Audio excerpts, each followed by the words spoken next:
Tesla's autopilot. And how did that happen? Do you guys remember? Anybody else? I mean, obviously you know. Anybody else? Yes? Yeah, the driver was watching a movie and the car, the truck that was white turned in, the car couldn't differentiate between the white truck and the white sky Yeah. behind it. Isn't that like a nice excuse we can give to police when they stop you? Right? Right? Well, I couldn't see Rao because it was night and he was brown. I couldn't tell the difference. Okay. Right? And so obviously the rest of the semester no classes. Right? But the point is, clearly, while we are extremely good at doing certain things, I mean, obviously, autonomous pilot technology was not yet there. There was a very interesting discussion. I'll actually show you a picture in a minute with a bunch of the people from this, including the Tether Fieldbot person. I was in a meeting with all of these guys. So one of the things that they keep insisting is that we called it autopilot, but the small print specifically told you that you should never leave, never actually nod off. You should always be looking at the road and driving, even though autopilot is doing the driving. Which bozos do that? Right? If I tell you you're going to get all A pluses, anyway it's all auto graded and it's already set, but you should come to the class every day. And if you do come, then I know that you have no eye, right? Because you didn't hear me, right? Right? And yet apparently, we can say that something is autopilot and be surprised that people think it is really an autopilot.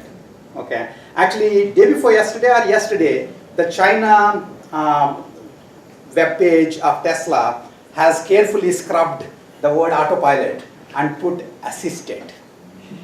And then people found this and they said, so it looks like you agree that it's not autopilot. And they said, no, very mistake, we'll again put it back. Because we didn't know that you were paying attention. Okay? So that happened. But there are two good things. There are two different things. One, of course, is autopilot. Autopilot technology is on our roads already. But how many of you have seen the Google autonomous car in the valley? Yeah. So if you don't see it, go to any Indian restaurant. Typically they seem to go to Indian restaurants. I've seen one near I think it must be because of San Jose, where it's full of, Silicon Valley is full of people who look like me. And so I guess the car got used to going to Indian restaurants. So I saw a couple of times, this thing parked near the restaurants. Okay. Very useful information you'll learn if you come to this class. But anyway, anything else that happened? Yes, sir, I'm sorry. DARPA's Cyber Grand Challenge. What did they do? They basically had a bunch of teams compete to autonomously exploit software. Okay. It's But that's I, not AI necessarily. I think a lot of them use components of AI, not Okay. solely AI. Okay. Some components of it. Yeah, that's very nice. So in general, a whole bunch has actually happened from 15 to 16. And of course, it's very hard to open any newspaper and so actually let's see if and say news and you cannot find enough information about AI, right? So let's go to news and say, wow, so I see. Right? So now AI is sitting, but AI news. Wow!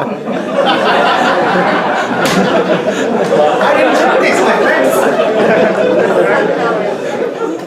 So I am sorry, I did not pay attention to Forbes before coming to the class, but apparently we are way ahead now already.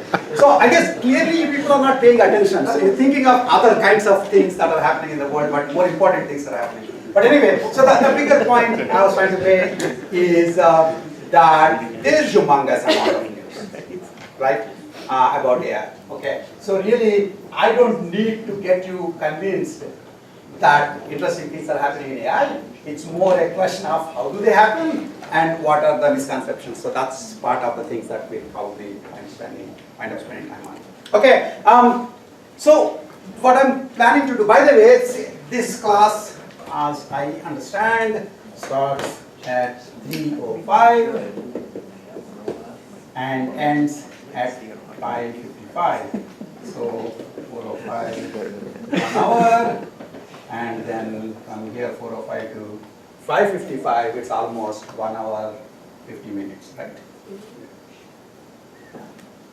5:05, okay, so somewhere after the first hour, we'll take a break, okay? Then that's the way, and I'll find a reasonable time at the halfway point, and we'll take a break for 10 minutes and then we come back. Okay, but so what I do next right now is spend a little time on, what's AI and what are the success and expectations and what's involved in doing AI. Before going there, I should say a little about my background in AI. This is my I love AI side. I told you already that I taught AI starting in 1992. Honestly, I think every other stuff that you do in your life is probably not anywhere near the level of importance that you should associate to this course. And I'm not saying this just for the sake of making sure that you'll pay attention. There really are only 3 fundamental problems left in the world. Okay? And basically the origin of universe, origin of life, nature of intelligence. And AI basically gets you to think about nature of intelligence. What better way to understand something than you imitate and try to generate it. Okay? So we actually we are coming close to one of the most important challenges, and so any time you spend thinking about it is quite useful. Clearly, I think highly of the stuff that we spend time doing here. Some years back, people thought that they can stop me talking by giving me a last lecture invitation, and then I have a last lecture on AI. Okay, so that's available on my webpage. You can check it out if you're interested. It sort of talks about some of the things that we'll talk about in this class and how they connect to your day-to-day life. Okay, in my own armchair philosophy, if you might. Okay. The other thing is I'm reasonably well connected to the community in AI.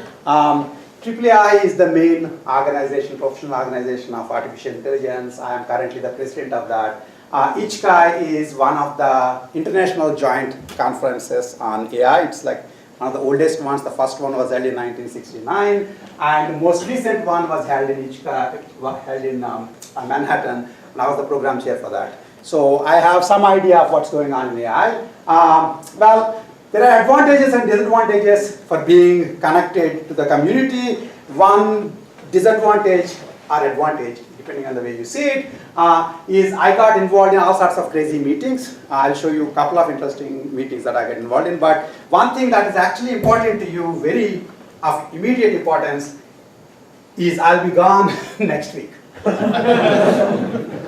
Right? As you can read, how many of you can read this? Okay. If you look Chinese and don't know how to read this, you're in trouble. Okay. At least I have an excuse. Okay, and so they said that I'm giving a talk in this, I wasn't even sure, but if you Google Translate, this is how it looks. This is a Chinese conference on AI, it's in Beijing, and I'm going to be there, that's me. And so this is like an excuse to miss a class. You should do this kind of an excuse, saying this is how I'm going to miss next class. So, I'm off to Beijing next week from 8:24 to 31, that's on Wednesday. However, I don't want to miss talking to you. Okay, so this is what we're going to do. Makeup class will be on Monday, 8:22. Please write it down, okay? 8:22 from 12 to 3 p.m. in this building in room 88. Okay, now I understand not everybody can be there. In fact, it turns out that there is no other time where all 100 and whatever number of you are ever available together. Right? So I understand that. However, what I'm going to do is I'm going to run this class on that day. We'll record it and we'll make the recording available to the people who miss the class. Okay? That's the only time that currently in my plan I'll be missing a class. Okay? How many of you right now, I don't even know who you are yet. So it's okay to raise your hands or not raise your hands. How many of you think you may be able to make it 12 to 3 p.m. on Monday? That's pretty good. So I don't have to talk to empty classrooms. Okay? Yes, great. So please show up. I will send a mail reminding. You have a question? 1 second. I thought you just were late. But please show up. Those of you who are planning to show up, please show up. And even if you show up to part of the class, that's fine, because then you don't have to watch that part on the video. I think I'm much more lively when I'm in real life instead of video, but so you can decide yes. You answered. Okay, so there you go. So I also anticipate questions separately. Okay, so that's that. Okay, so that's the negative side or positive side. At least you don't have to listen to me next week, I guess. Actually, what we're going to do, and I'll send you information on this, is you will still have a Friday class, but it will be optional, and you can come here. The TAs will be there to get you started in getting the project stuff installed for yourself. Okay, so this is one plate, one time you can just all show up and get, project help right away. Okay, that's what you're going to do because you are available on Friday. You have nothing else to do from 3 to 6 anyway on Fridays, right? Okay. So that's that. And some of the other fun things that I get to do because I'm connected to these various organizations is I was at an Aspen Institute for a roundtable on AI. And I don't know if any of you recognize any of the people here. Please say you recognize me, like the most important person in that picture, right? Okay, so in case you can't, that's me, okay? But then, so here are some interesting people that's the person, Lily, who was in charge of the Tay That Tweet Bot project at Microsoft. And she was saying how the thing just went off the rails, in real time. This guy is a co-founder of DeepMind, Mustafa Suleyman. There are 2 co-founders, and he's one of them. The other guy, of course, is Demis Hassabis. This is the head of Google X. Astro Teller is in charge of Google Autonomous Car. This is the guy, he's looking happy enough, but he's Stuart Russell. He's actually very unhappy because nobody is buying his textbook. So he was complaining enough about this that this guy is the head of L. Knight Foundation, James L. Knight Foundation, and he said he bought a copy of his book, but in paperback. And then this guy who heads IBM said, "Can you give it to me after you're done?"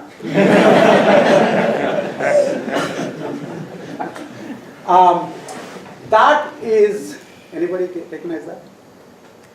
That is Reid Hoffman. He's the LinkedIn head. Okay. And that's Joey Ito. Joey Ito is the MIT Media Lab head. This guy, Gonzalez, anyway, I'll remove this picture and I'll probably excise whatever I'm saying because I don't want to get this out. But you get to hear it from me here. But he was a board member of Tesla. And he does not actually think there's anything wrong in calling autopilot. And when some of us were basically during the roundtable saying it's a pretty responsible thing to call it autopilot and expect that people will use it as an assistant, he said that's because you guys never drove a Tesla. And I tried to angle as best as possible saying I'm a poor professor, maybe you can give me a Tesla, so I can try. But apparently no dice. Anyway, so interestingly, these are people, one of the interesting things is actually I see, we'll talk about this too, there is this huge pendulum swing even between academic AI people, some of who are thinking the super intelligent, super evil AI is going to take over the world, what's going to happen to us, let's worry about this right now. And then a bunch of entrepreneurs who say, let's just do it and see if the world stays or not. Why does it matter? Right? And somewhere in between is the reality, the usual way. Okay. So anyway, I don't know if anybody else is interesting here. Everybody is interesting there. Maybe I'm not the only guy. But anyway, so this is Father Eric Salabuir. He is the Vatican's representative on technology. So I got to talk to a bona fide priest in this meeting. Anyway, so we get to do this, and so I can tell you some of the funny things that are happening at the policy side. So not just me missing the classes, but also that. So you get to hear straight from the horse's mouth. The horse might be somewhat faded and old, but you get to hear straight from the horse's mouth. Okay. So that's background on me and why it's a reasonable thing to try to take this course from me. So what we're going to do now is what's AI supposed to be doing? Presumably it's artificial intelligence, so you should first talk about intelligence itself. Okay, this is a slide that all of you have already seen if you saw the pendulum swings. Obviously there are many faceted intelligences, and we don't ourselves quite know how to define intelligence in any single way. One thing to keep in mind, and as I mentioned in that talk, was it'll be interesting to see how kids become intelligent. Okay, how human kids learn intelligence, how basically they learn the various capabilities. They clearly tend to learn manipulation and perception way before they learn how to do SATs. Right? For that, we need to actually put you through the schools. Okay, and this stuff, being able to, this thing, try to kind of manipulate various things on the table, very fine motion, even though a kid is probably less than a year old, that comes natural to us. Okay. Cognitive reasoning tasks come later, but of course we also talk about emotional and social intelligence. Now, at the risk of repeating probably what I said in the talk, emotional intelligence is supposedly the thing that the men don't have. So maybe, you are the ones that you will have to figure out what that is. And social intelligence is the one that they say engineers don't have. Okay. So, but whichever way, typically intelligence is all of these. Intelligence is all of these. And basically it's not just doing well in Go, doing well in chess or something. It's a many faceted thing, right? So supposedly if you're trying to talk about artificial intelligence, you have to talk about how to make all of this feasible. At least in the first day we can talk about broad scope. And one of the interesting things that we'll come to is this point that AI as time went on is actually becoming broader in scope. When I was teaching in '92, I wouldn't be caught dead saying emotional or social intelligence, both of which I don't have, but I would have talked about it anyway. Okay, but now actually one of the interesting things that we'll talk about is this idea of AI systems working in tandem with humans. So we get to invent the future. The AI students will get to invent the future as to how AI systems work. You can make them be autonomous and ignore humans, or you can design them such that they work with humans. It's up to you. You invent the future that you get to live in. Now it turns out that doing systems that work in conjunction with humans, it's not a cop-out. It's actually quite an interesting research problem. It will bring up all sorts of interesting research problems when you have humans in the loop. For example, autonomous car doesn't need to have social intelligence or emotional intelligence except when humans are sitting in it. And when the humans are sitting in it, if it basically can tape their mouths and eyes shut, it doesn't have to have social and emotional intelligence again. Okay, but if there are humans, we basically can't turn off our emotions. We can't turn off the expectations we have about other agents, right? And so in some sense, it becomes important to understand and generate agents which have those intelligence characteristics too, not just cognitive, not just perceptual, not just manipulative. Okay? For some reason, manipulative sounds bad, right? English makes manipulative a bad word. Manipulative is just ability to manipulate. Kind of this. Somehow if I say my friend is very manipulative, somehow doesn't have the same meaning. But anyway, I would skip over that. Okay, so one problem in actually doing intelligence is intelligence tends to be in the eye of the beholder. Like Shakespeare said, beauty is. Okay, we get to decide who is intelligent. We are easily fooled one way or the other as to whether something is intelligent. And so I would give you my most important AI joke, ever, and that you should remember this. Anytime you get stuck, think of this joke, everything will become clear. Okay, so an engineer and a mathematician and an AI guy are talking about what is the greatest invention since humanity existed. Okay, so obviously the mathematician said zero. Zero is the greatest invention. Okay, the engineer and AI guy thought, looks fine, okay, maybe zero. So then the engineer said the wheel. Okay, wheel is a great invention. So the AI guy said thermos flask. Very particular and peculiar, right? So they were very surprised. Yeah, I understand. So then they were perplexed. So the AI guy said, no, don't you know thermos flask? They said, yeah, they know. But then why is it intelligent? Well, if you pour hot water in it, it will keep it hot. Yes, if you pour cold water in it, it will keep it cold. The question is, how does it know?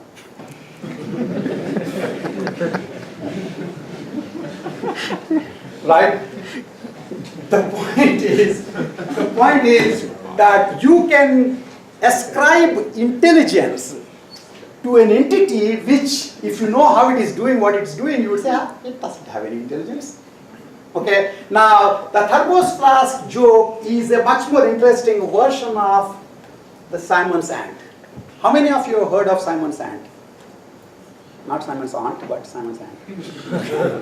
So Albert Simon. Albert Simon is interesting because I can give you some, although I guess Jeopardy is no longer something that we play apparently because Watson is going to defeat us, but I'll give you some Jeopardy question. Okay, so basically I don't know. So who is the only computer scientist who got a Nobel Prize? Come on guys, if you did. I said Simon. Yeah, I guess you should not go to Jeopardy. So Herbert Simon, this picture you saw, and you might see it in a minute again. He was the guy who was playing chess with Newell in that symbol system hypothesis slide that you would have seen before coming to the class. Okay, so Herbert Simon, who is considered one of the forefathers of AI. Unfortunately, there are also actually four, and they are F-O-R-E, forefathers, but there are also forefathers.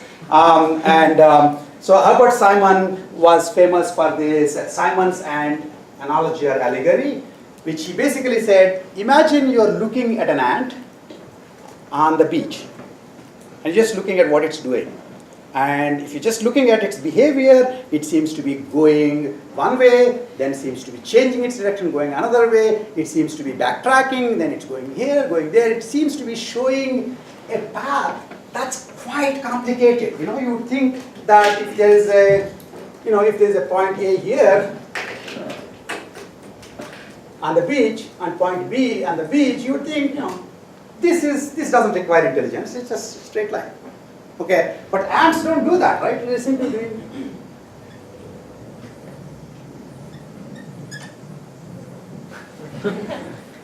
that. That requires intelligence. How did it do this? Amazing ant, right? We need to get one of those ant farms and figure out how they do it. Now, obviously, you know what is happening, right? What is happening? All an ant does is it moves in a direction until it hits head on some obstacle, in which case it turns. Ant was the original Roomba. Right? So the question is Roomba intelligent? That's why I was saying earlier, is Roomba intelligent? Roomba is an ant, essentially. It hits the wall, turns. How much of an intelligence does it take? Intelligence is avoiding walls to begin with, right? Okay, but it's surprising. Basically, you can fall for this in terms of, if you're trying to sort of make simplistic tests about judging intelligence, you can fall for these kinds of things. Okay, one of the very well-known stories, and the other problem is, as humans, we are hardwired to see humans everywhere. Right? Everything is human. Everything has, we basically anthropomorphize every little thing. Right? That's what we are supposed to do. Evolutionarily, that helped us. That's why we are still here. The other humans who didn't see humans everywhere, they are no longer there. They're dead. They didn't have kids. You guys are from those hallucinating humans who see humans everywhere. Right? And the interesting thing is that anthropomorphization can have all sorts of funny effects. Another of the older systems that you might ELIZA. What's ELIZA? Yes, sir. One of the first psychological AI programs. Psychological AI programs. Close, but really it's something much simpler, which everybody knows. It was one of the first chatbots. Everybody has a chatbot now. But the history's first chatbot was Eraser. Okay? And a guy called Joe Weizenbaum, who recently, no, he actually is still around. Joe Weizenbaum wrote the ELIZA program. It is a very simple program. All it would do is it would try to imitate a Freudian psychoanalyst. You guys know who's Freud? Okay? I mean, you heard it at least in all sorts of public the media. So, like, Freudian psychoanalysts basically have a reasonably templated way they interact with their patients. So essentially, anything happens, you try to push the conversation towards your father or mother, and you have had some sort of sexual feelings about either one or the other or both of them, and so you just have to figure out how to stop that. That's all, that's at least the caricature of Freudian psychoanalysis. So what this thing will do is essentially, have a question, have a chatting behavior with you, where it will do just pattern matching. If you said certain word, then from those phrases, how do I get you to father? Or from those phrases, how do I get you to mother? And from then I can just start spouting things like, why do you feel that? Is it because of your latent Oedipal complex or whatever other complex? And things will be great, right? And so he was playing this game and he was just trying to show that, you can write this. In the beginning, actually, he thought this was an AI system. This was, we're talking late 50s, 1960s. Okay.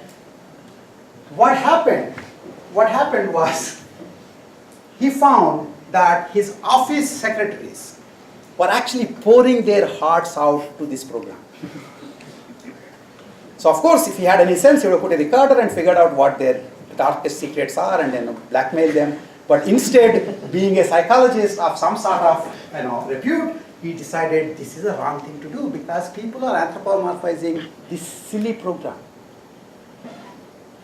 Okay, and that's obviously not intelligent.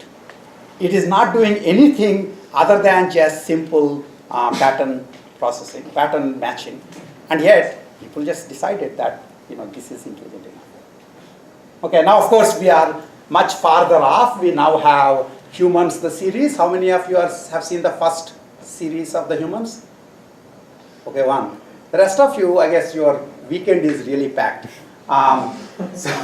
So Humans is essentially, basically this idea of synthetic beings who are part of day-to-day life. This is, I think AMC series. It's quite interesting, actually. I could have had a nice conversation, but I can just have it with him because he's the only guy who seems to watch it. But the point is, we do anthropomorphize things, and we don't actually know what intelligence is ourselves. That's an interesting question to have in mind before we go into what should AI do.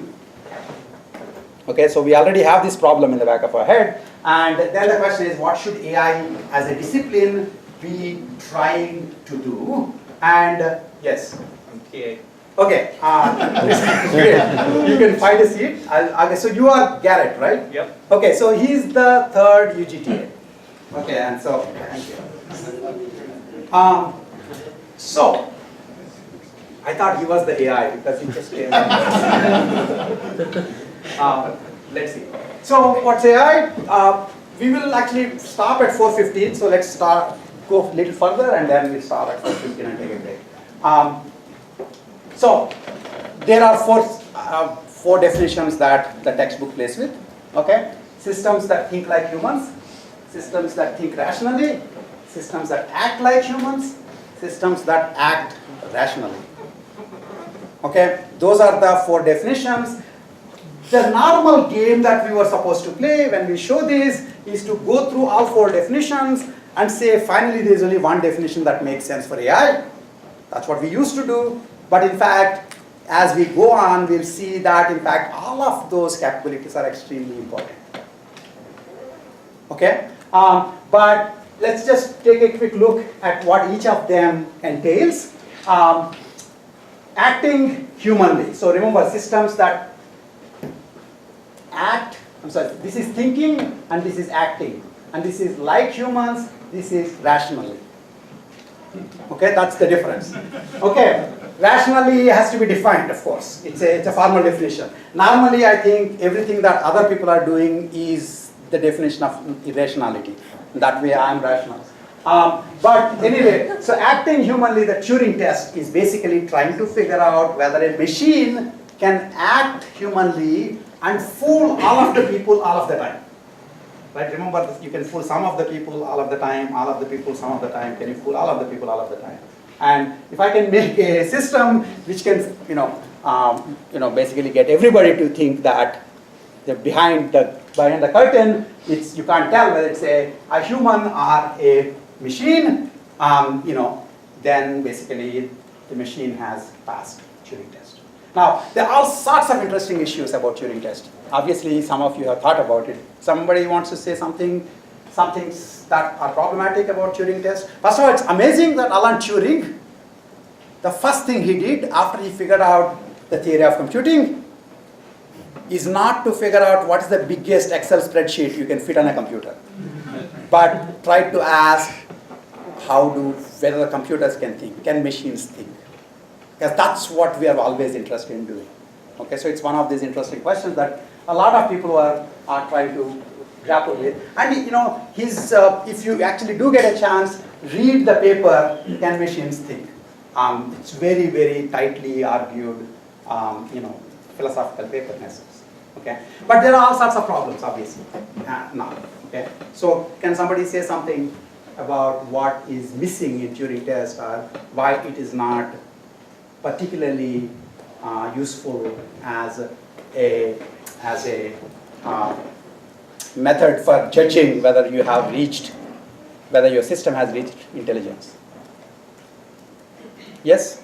Isn't it relatively easy to be able to replicate like a very young person, how they speak, just through like a series of patterns? Actually, that's the hardest thing. That's actually hardest thing. In fact, it is extremely easy, comparatively orders of magnitude easy to replicate experts. So those of you who are trying to wonder what jobs may still survive when the robots are going to take over, I already told you, if you like pretty pictures and think of that as motivations, robots will take your job. But more importantly, expert jobs may actually be online for the robot takeover much before the janitorial jobs. I still don't have, we don't have robots that are actually as good at cleaning homes as we are. Because it requires, all sorts of, mobility, all sorts of manipulation. And every time I clean my house, my wife finds that she has to re-clean the whole thing anyway. Okay, so I'm obviously very bad at it. And so in general, so it's not obvious at all that kids are easy. The other interesting thing about kids is you saw in that, the thing that you guys looked at, what trip? Actually, I was going to use this as a pop quiz. What trip? What trip? Third trip. So that guy passes. The rest of you didn't actually watch the video. Right? So what trip did Magellan die in? That was one of the things I was talking about. Now, little kids can answer that. Right? Not very, very